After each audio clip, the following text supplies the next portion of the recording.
it comes to NFL content here on YouTube, draft grades are far from a new concept.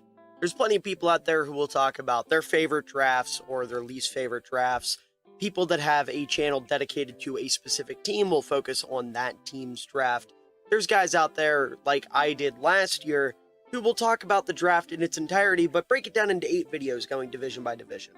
There's other people who will just make one video talking about the draft at large and be done with it.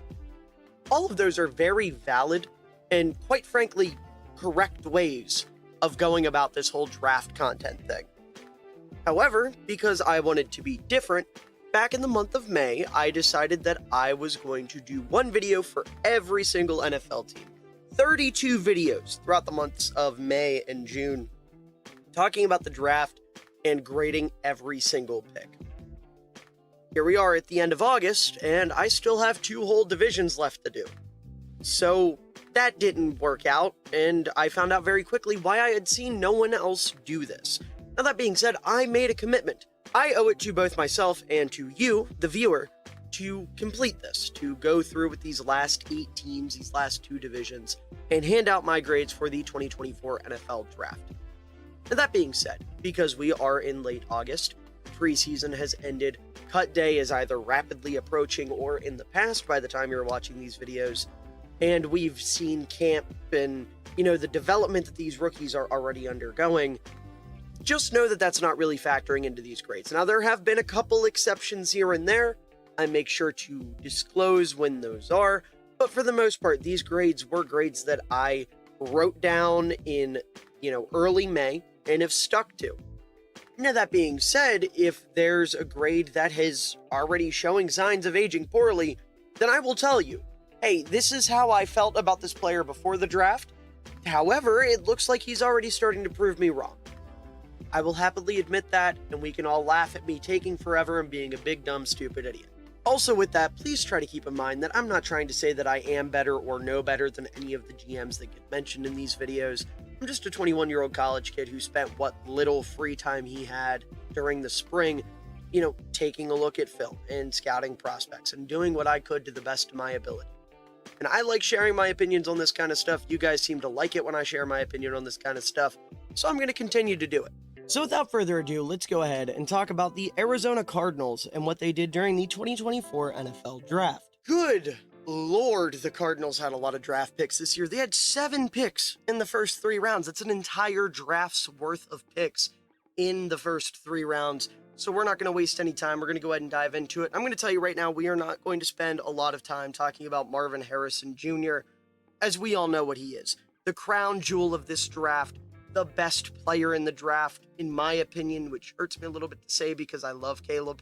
As a Bears fan, I'm very happy to have him, but I mean, what's not to love about Marv? There's not a world where this guy isn't a top 5 receiver within 3 years.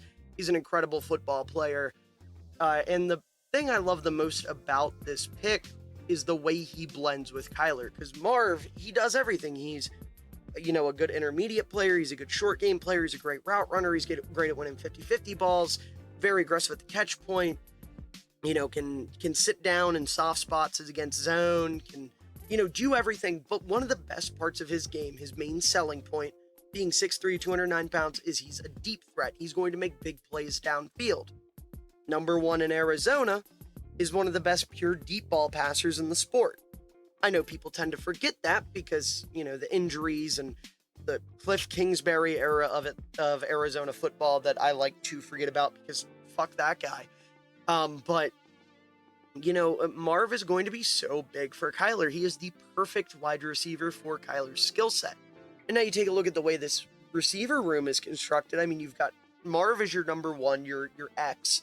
You've got Michael Wilson as your Z, your intermediate threat route runner. You've got Greg Dortch as this fun slot who is finally, thank the Lord, finally going to get starter reps. You got Trey McBride, who looks awesome. You've got Tip Ryman, who we'll talk about. You've got good run game. Like, the weapons around Kyler now are pretty sweet. And having Marv finally, that true alpha, that true number 1. I know you had DeAndre Hopkins for a little bit. That never quite seemed to work. And Hollywood Brown, God love him, I know you guys traded a first-round pick for him. He was Kyler's college buddy. He's not a number 1 receiver in this league. He's a glorified number 2. So finally getting this alpha, this guy that's going to be a game breaker, that keeps defenders and defensive coordinators up at night, this is huge. Great ball player, type of guy that changes a franchise, and I'm happy to say I think he's going to finally fix the narrative around Kyler Murray. I've been defending him for far too long. I'm sick of it, and I know I'm preaching to the choir with Cardinals fans, because you guys know how special of a player Kyler is. He's just gotten a bad rap and kind of fallen to the wayside because of injuries and bad coordinators and bad offensive line play. But now it's kind of finally all coming together. You know, you got Drew Petzing coming over from Cleveland. I love the Browns offense and what they're able to do. You're going to see some of that influence. You've got this great culture that Jonathan Gannon's building up. You've got these weapons. You've got a solid offensive line. Marv is the crown jewel that is really going to turn things around in Arizona, and I think it is the perfect pick for this franchise, the perfect pick in general. Like I said, best player in the class, just awesome stuff there. And then 23 picks later, the Cardinals end up taking Darius Robinson, the edge rusher / defensive lineman out of Missouri. He's a curious case because I like Robinson. I think there's a lot to like. 6'5", 285 pounds, can play inside, can play outside. The problem is I just didn't love the value of this pick. You know, on my board, Robinson was the 37th player. He would have been the second best interior defensive lineman at this point. Would have been the third best edge on the board at this point. So I think there were just better guys. But taking a look at Robinson, you know, who is injured right now and hopefully has a speedy recovery. He's got the frame, he's got the length, he's going to be a handful. Incredible play strength, great anchor. He's going to be a really good run defender, which is an aspect of his game I quite like. His great effort, eye discipline, and gap discipline against the run. He's able to pry his way through gaps with big, strong hands. He possesses enough pop in his punches to knock linemen off balance. He's able to quickly stack and shed against the run. He has a solid bag of moves with swims, snatches, clubs, and chops.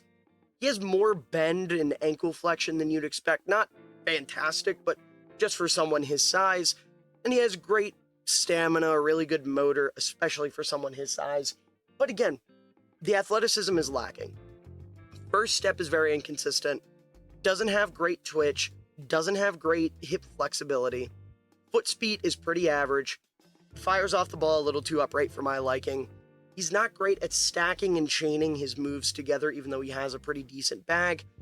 Counters are a weakness of his, and his overall plan as a pass rusher is pretty inconsistent. I think this is a little early, but it is what it is.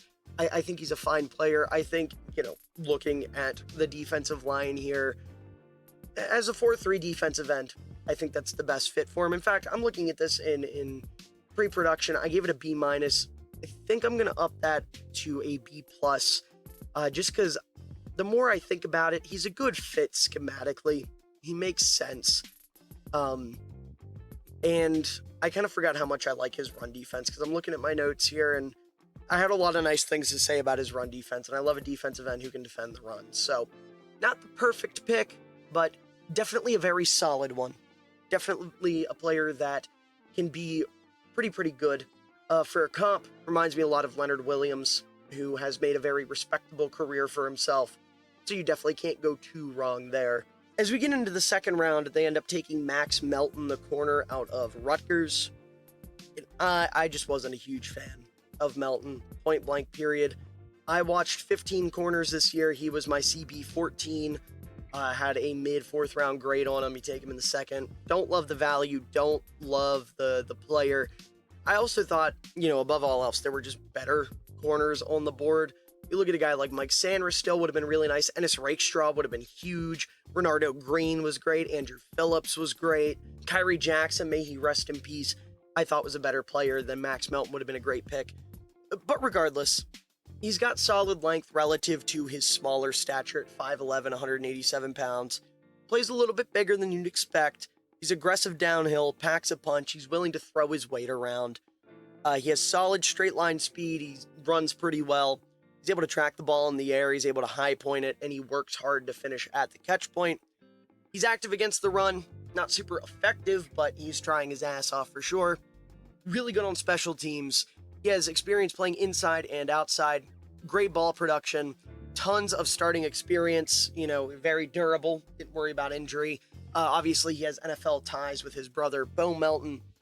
That being said, smaller dude, like I said, 5'11", 187 pounds, struggles to wrap and finish as a tackler, lacks top end twitch to match routes over the middle of the field, doesn't have the length to compete and contest on all throws, especially throws over the middle.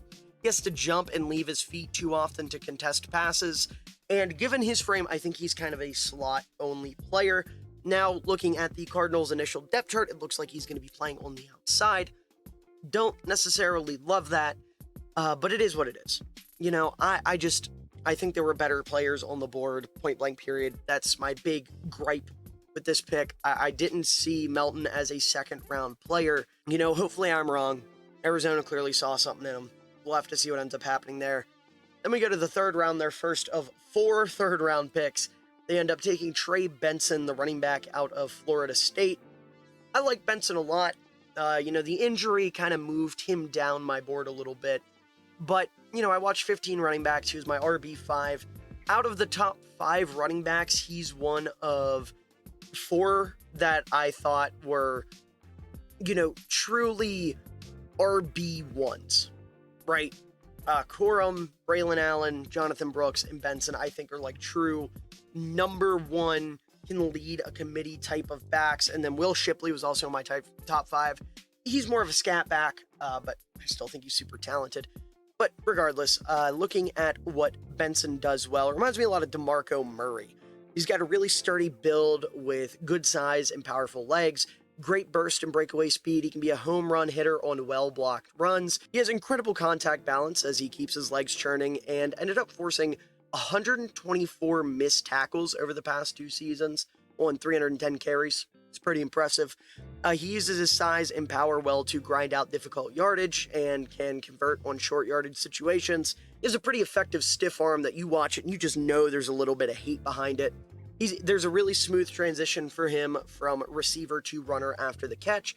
Put pretty solid pass protection on tape with good mental processing as a blocker. Didn't fumble at all in his last 2 seasons, knock on wood. And relative to the other backs in this class, he had a pretty low usage rate.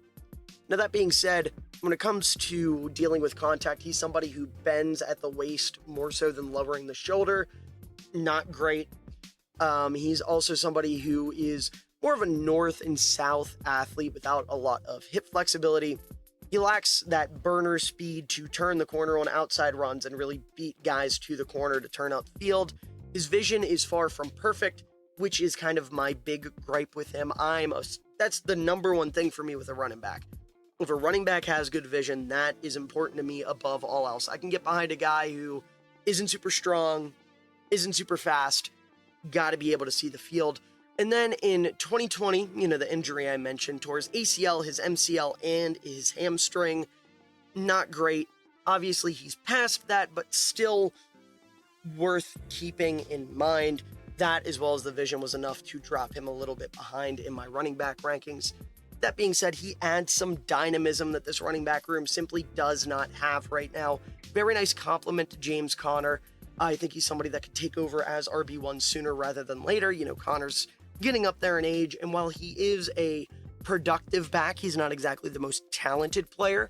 I could see a world where Conner kind of becomes more of the bruiser, more of the third down back, whereas Benson's your head back, your head of your committee, so to speak. So, love this pick. Thought it was really good for him. 5 picks later, though, they take Isaiah Adams, the offensive lineman out of Illinois. I say offensive lineman because he played tackle and guard in college. Looks like he's switching back to guard for the NFL, which is interesting because I watched his tackle tape and was not impressed, right? I had a, mid 5th round grade on him. He was my 19th ranked interior lineman. I ranked him as an interior lineman because that seemed like where he projected best. But that being said, if I were to rank him against my tackles, he would have been my 19th tackle, looking at it, right above Walter Roos and Garrett Greenfield, right under Roger Rosengarten. But it's interesting, very interesting. He's an athletic player. You know, you're kind of betting on the traits here. 6'4", 315 pounds, good frame, good footwork, able to fire out of his stance pretty quickly, good play strength, really good at finding work when he doesn't have a guy lined up across from him, good lateral quickness to recover, excellent grip strength, plays with good hand placement. He has a lot of hate in his heart in the run game, which I really liked. That was my favorite aspect of his game, was his demeanor against the run. His core and upper body strength are pretty solid. He has a good anchor. And, you know, he's just somebody that's going to be a mean run blocker. That being said, not great against edge rushers, so you got to kick him inside. Doesn't have great foot speed. Really bad when it comes to handling inside moves. Really got to work on protecting that inside shoulder. Pad level's too high. Hands and feet are not always synced up, especially in the run game. He needs to have consistently stronger initial punches instead of just relying on that explosiveness and length to bail him out. He doesn't appear to process, blitzes and stunts and fronts moving across the line very well. He leaves his chest way too open at the beginning of reps, which is easy to take advantage of. He's way too grabby, had 15 penalties in 2 years. And on top of all that, I see him as more of a developmental player, but he's going to be 24 at the start of the season.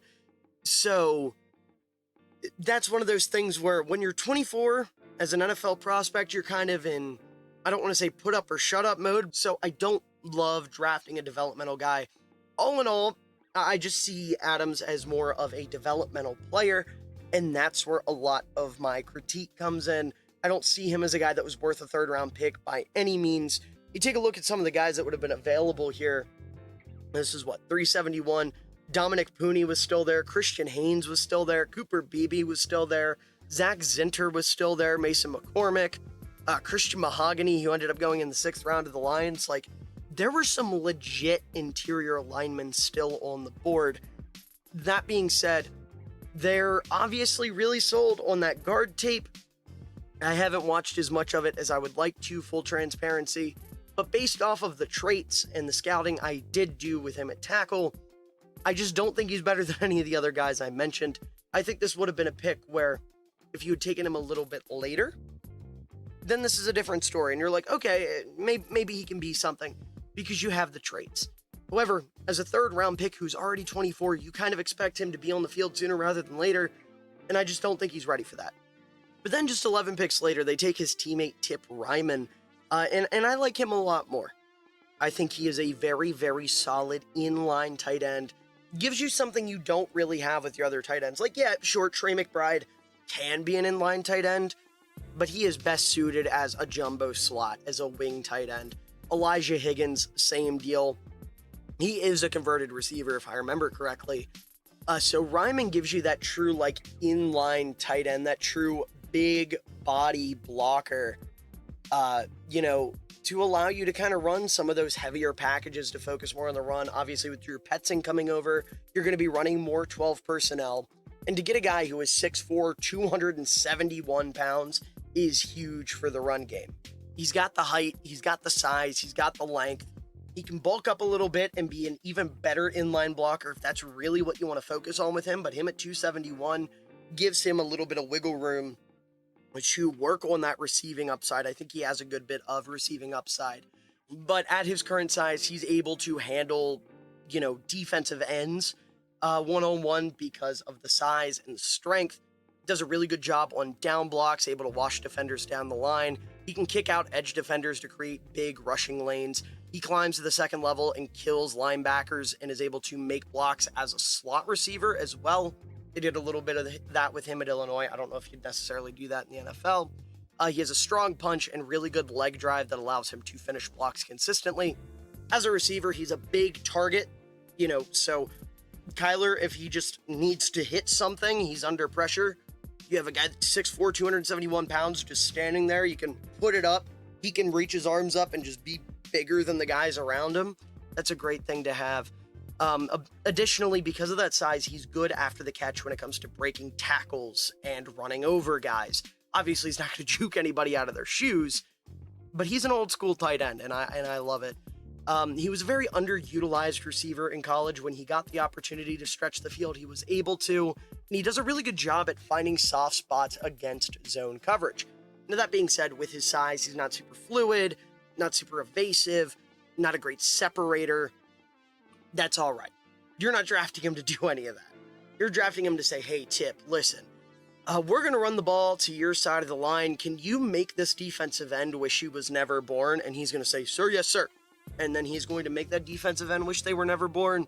And you're going to be a much better football team for having a guy like that. As someone who loves these old school blocking players, you know, I'm the fullback guy. I got to bring that up once every video. I got a quota. I love fullbacks. It's my favorite position in the sport. I love the teams that still use them. Arizona isn't going to be using one, as much as it breaks my heart, but it's a nice consolation prize when you've got one of these big ass, mean blocking tight ends that just wants to kill people. And that is exactly what Tip is. And like I said, there's a world where he develops as a little bit better of a pass catcher. And all of a sudden you can run 12 personnel and consistently rely on him to get open. So, very, very fun player. Guy I'm a big fan of. My only complaint with this pick is I really wish they would have taken Cade Stover. He fits this better and is a better pass catcher, but I can't be too mad at him. You know, that's why this is an A and not like an A-, a B+, whatever. Still a really good player. And then 8 picks later, their final third-round pick, they took Elijah Jones, the corner out of Boston College. Not somebody I watched pre-draft, but I went back and I was certainly impressed. 6-year senior, ended up leaving early his final year. I'm not going to speculate on what might have caused that because I couldn't find anything about it. If you know, let me know down in the comments below, but just know I'm not taking that into account because usually that's a sign of something bad happening, but if it's not public information, I would be more likely to assume that it was more of a private matter, and you can't knock a guy for a private matter, right? That being said, in that final year before he stepped away from the team, he was putting on really good tape, looking like an almost shut down corner. But you know, at 6'1", he's got good height, he's got good speed, he's a good athlete. He's played inside and outside. He's played in both man and zone coverage schemes. He's had good ball production over his career. He's very disruptive at the catch point. He has solid zone awareness and will get downhill quickly. He's really good at wrapping up ball carriers and limiting yards after contact, and he can contribute in the run game. That being said, undersized, 185 pounds. Jam at the line of scrimmage is a bit clunky, not a great press corner. In off coverage, he's a bit grabby. It almost seems like his natural instinct is to just grab the guy, which you don't love. His hips are a little tight and slow when he's transitioning and trying to flip his hips. He will struggle to disengage from blockers because of his lack of size, you know, being 185 pounds. The biggest thing that bothers me is he makes a lot of business decisions as a tackler. Like when he tries, he's got the technique, and that's what makes the business decisions even more frustrating. Because, you know, I'm big on, I want my defenders to tackle. I want them to try. Now, if you're Deion Sanders and you're the greatest lockdown cover corner of all time, different story. But if you're a third-round pick, you're fighting for reps, I need you to make some tackles. And if you're going to make these business decisions, I'm a lot less tolerant for it. You know, I'd like to see him get a little more aggressive, and I feel like Jonathan Gannon can definitely coach that in him. But at the end of the day, you can't teach heart. Left to see. Maybe, you know, in an ideal world, maybe it was more of a, I don't think I can do this, so I'm going to let somebody else handle it, versus this isn't my problem, I'm here to cover. Because if it's the former, not the latter, then it's like, listen, buddy, your heart's in the right place, but get your shit together. It's the latter and not the former. It's like, all right, get off my football team. Additionally, he's not somebody that is great against screens, and his arm length is less than ideal. But I will say I like him more than Max Melton. Like I said, I didn't watch him pre-draft, but I did end up going back to his tape because I tried to get to as many guys that I missed as possible throughout the summer. That's been like the sole blessing in disguise for the series taking so long, is getting to go back and watch some of these guys, and seeing Jones and what he had to offer was definitely a treat. I was definitely pleased with what I saw. A lot more positive than negative. He's another guy where, again, there were just some guys I liked a little bit more, Kyrie Jackson being the big one. Also, I swear to God, I just thought of this. If I see one person in my comments, I hope you guys aren't this ignorant, but I know people are out there. If I see one person in my comments saying you'd rather us take a corner that's dead than over the one we have now, that's just stupid. Please, if you think that way, click off this video and never watch another one of my videos again. With no respect, go fuck yourself if you feel that way.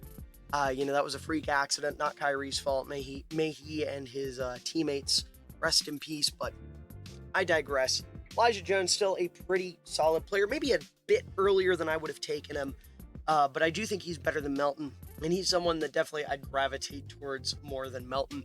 I don't know how the camp battle went or anything like that. They both made the team, which is a great sign. It's really unfortunate that he's on IR, but I think once he's healthy, he's somebody that can contribute for sure. And then we finally get to day 3, and they take Taylor-Demerson, the safety out of Texas Tech.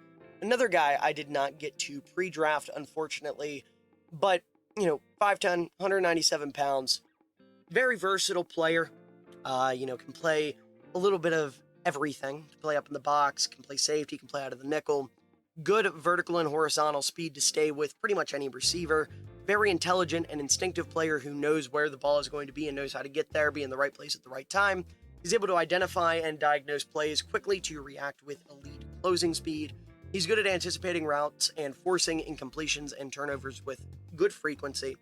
He doesn't get caught chasing guys, but rather runs to the spot with a lot of urgency. He has impressive fluidity and ability to stay low in his back pedal. His oily hips that allow him to make breaks and mirror receivers during change of direction sequences. He has a quick trigger that allows him to come downhill and fill gaps in run support.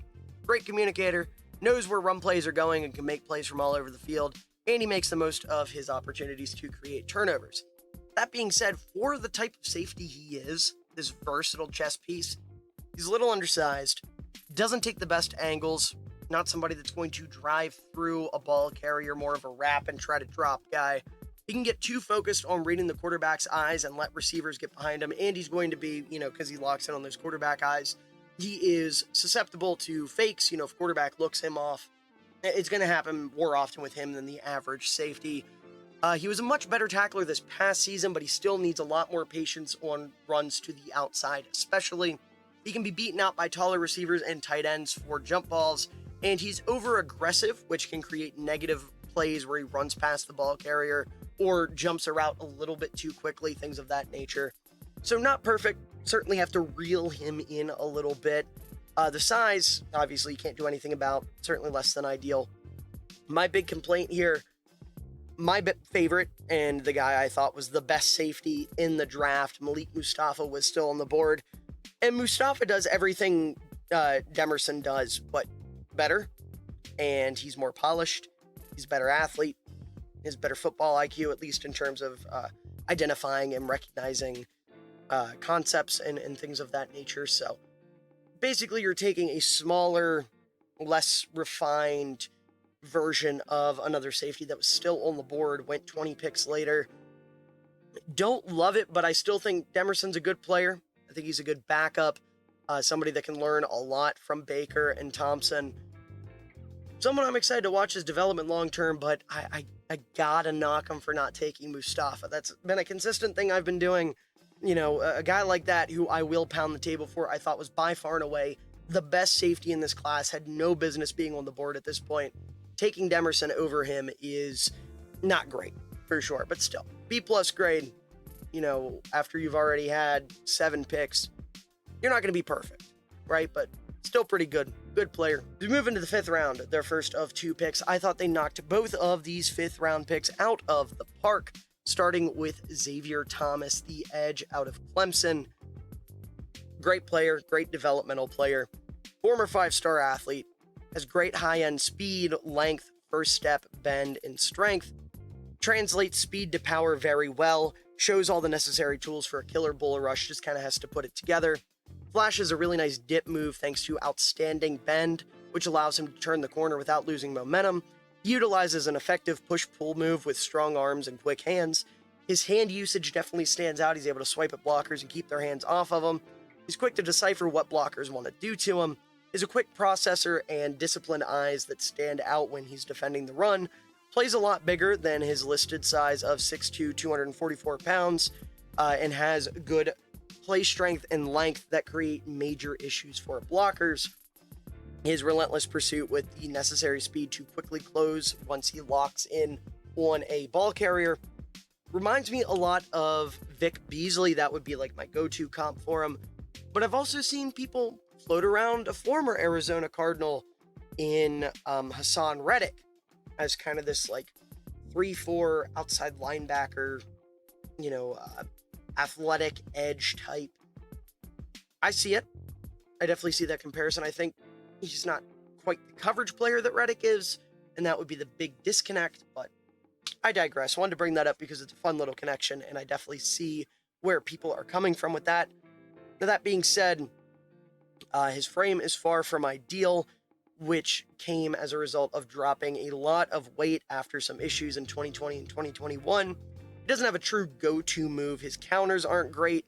While his hand usage is great, he does require some refinement to truly make it like an elite trait.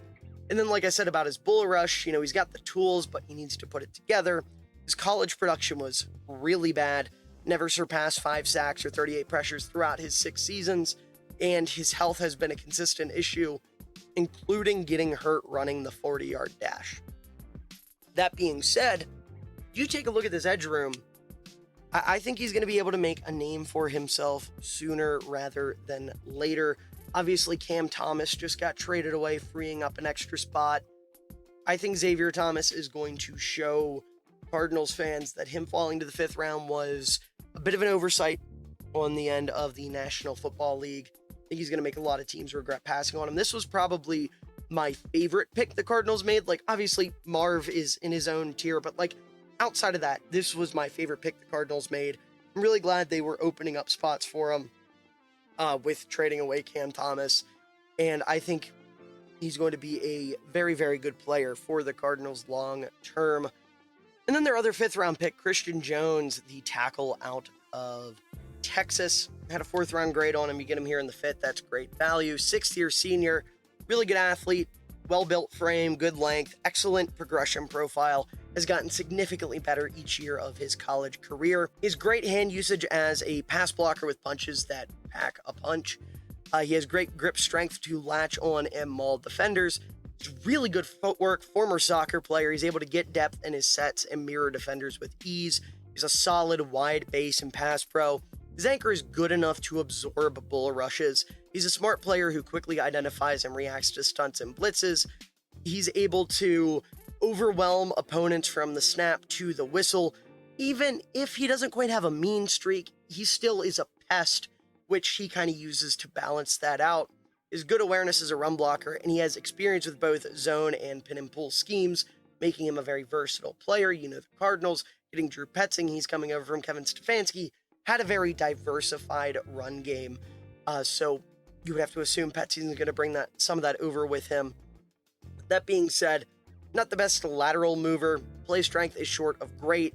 He will overset to compensate for some of the faster pass rushers of the world.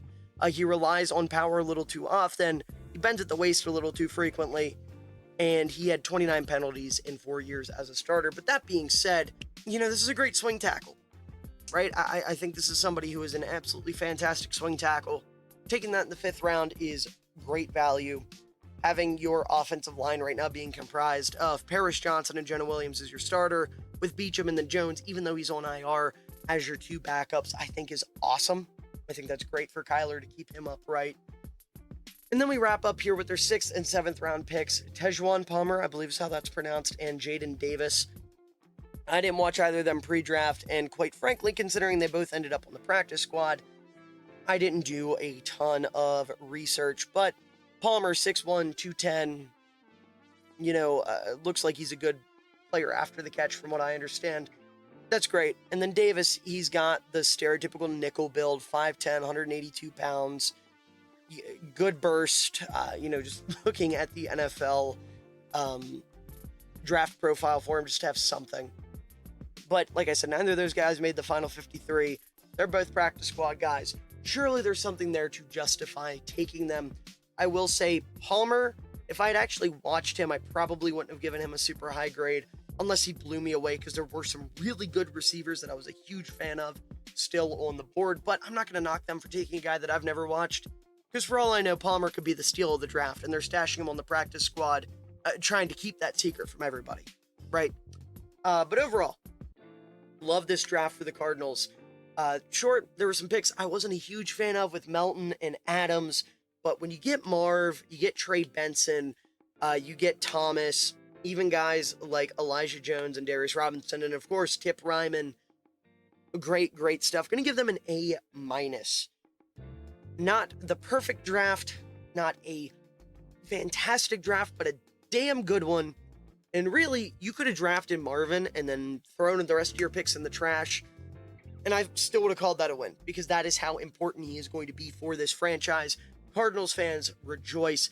You finally got another Larry Fitzgerald type of player who's going to be on this team for a decade, be consistent, be elite, be incredible, probably be a Hall of Fame caliber player, a true blue chip generational prospect. Just awesome stuff. I'm really excited to watch the Cardinals this year. I think they're a bit of a sleeper team. I wouldn't be surprised if they managed to creep their way into the playoffs, but I digress. And just good work. Love what the Cardinals are building, and I cannot wait to see what Kyler and Marv together is going to look like. Had a chance on the throwback. This was an ill-advised throw. What an unbelievable catch by Cole Kmet. And he cups it too. No movement when he hits the ground, tucked up against his shoulder. Wow. Using that